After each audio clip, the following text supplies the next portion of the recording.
ฮัลโหลสบายดีทุกคนมาพบกับ Cat of Can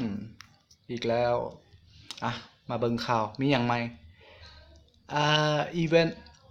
วนต์มานี่บูสต์ทรัพยากรอัญมณีด้วยเพชรเม็ดเดียวจริงเปล่าบูสต์อันเนี้ยใช่เหรอมันบูสต์ได้ที่ไหนนะอ๋อหมายถึงเอ่ออัญมณีบูสต์อันนี้ด้วยเพชรเม็ดเดียว1 วันเต็มๆเอาเปล่าเรามี6,000อะไม่เสียหลายจัดไปแล้วอะไรอีกเวลาที่เหลืออยู่28 มื้อโอ้ดนระยะยาวฉลองครบรอบปีที่7ของเกม Cat of Can ไปด้วยการกระนำเสียงให้ดังและปลดปล่อยเอาอ่านเป็นภาษาลาวเลยมั้ยประสบการณ์พอหมดปาร์ตี้เต็มรูปแบบในขณะที่ท่องเที่ยวทัวร์ภูสมเนี่ยสมรภูมิพร้อมกับฝีมืออันลึกลับและทำนองและช่วงทำนองดนตรีอันนะครับเป็นอีเวนต์ฮับเพชร150การท้าทายของอีเวนต์การชนะแบบหลายคนต้องใช้พอมดปาร์ตี้13 หน่วยโอเคจัดพอมดปาร์ตี้ที่เป็นเซตที่2ฉะนั้นเขาต้องใส่บอลเลอร์เนาะเพราะว่าน้ำดำน้ำดำน้ำดำน้ำดำน้ำดำน้ำดำฟ้า6กันแหละอยากจักอยาก6โอ้โหสกินใหม่พอมดสกินใหม่นะของวันที่2 สิงหาให้มาเล่นกันสิได้ไปพอมดสกินใหม่เอออีกตั้ง28 มื้อน่าจะยาวจัดไป13 ต่อเห็นไหมแม่มุด2พอละที่เหลือบอลเลอร์ระเบิด2โอเคเป็นสูตรประตังกันเลยมีแต่เฮาเฮ็ดอีเวนต์เฮามีบอลลูนครับโอเคต่อไปฉลองครบรอบ7 ปีสุดพิเศษเราจะจัดงานปาร์ตี้วันเกิดและทานคือแขก VIP คนพิเศษพอมดและผู้จัดปาร์ตี้ได้มันสุดๆมาร่วมงานเฉลิมฉลองปาร์ตี้ของเฮาและม่วนซื่นไปกับอีเวนต์สิ่งกีดขวางและความท้าทายประจำฤดูกาลสุดพิเศษฉลอง7 ปีสุดพิเศษมันก็คือโฆษณาแบบบอกให้รู้ว่ามันมีสกิทปาร์ตี้ของพอมดแล้วก็ปูวอร์เดนอันนี้ก็คือวอลลี8 มื้อ17 ชั่วโมงซึ่งตอนนี้มีแล้วนะวอลลีว้าว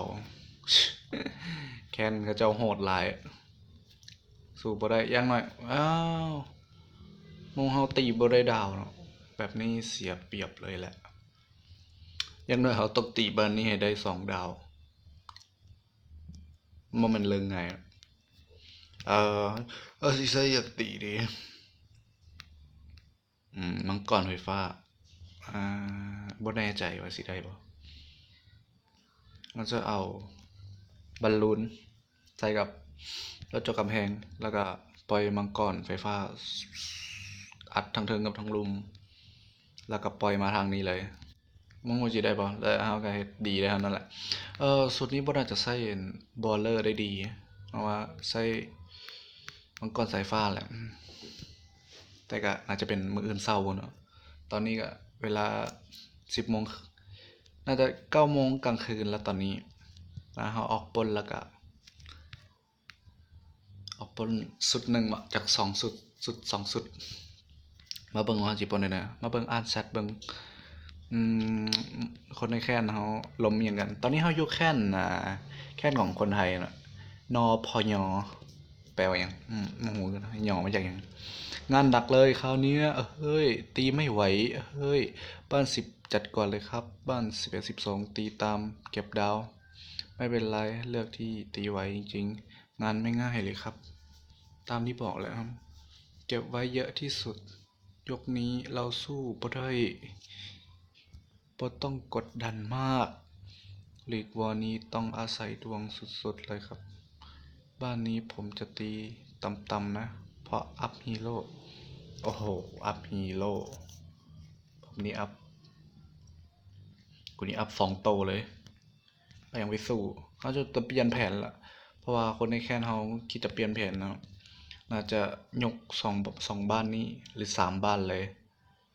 แสดงว่าบ้าน1บ้าน2บ้าน3บ้าน4บ้าน5บ้าน6บ้าน7เขาตีบ้าน10ก็ยังได้มีแต่คันพร้อมแล้วก็ไปตีเลยหรือเขาจะตีเลยบอกบ้าน10 2 ดาวบ่ต้องให้ผู้อื่นตีกันซะเอาไปปล้นก็พอละอ่านสตอตามสบายครับดูบ้านเล็กตีก่อนไหมครับเผื่อเขาตีไม่ไหวค่อยเก็บดาว แล้วแต่ยกนี้เล่นตามบายเลย ไว้แก้มึงยก2ไม่แน่ดวงอาจจะมีก็ได้ แต่ถ้าไม่ตีวอก็สู้ไม่ได้หรือไม่สู้ สู้ไม่ไหวถ้าร่วมด้วยช่วยกัน แต่ถ้าตัวใครตัวมันต่างก็ไปครับ ก็ต่างไปอะไรแบบนั้นอ๋อสำหรับบัตรทองใช่ไหมซื้อปุ๊บนี่ก็ได้สกินวอร์เรนแล้วนะแต่ไม่ใช่ช่วงนี้เข้าเนื้ออยู่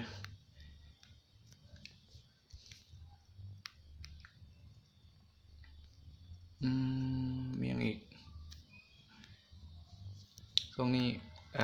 เงินเข้าเนื้อแล้ว หมายถึงว่าเขาสิลงทุนบ่ได้ครับปล้นกัน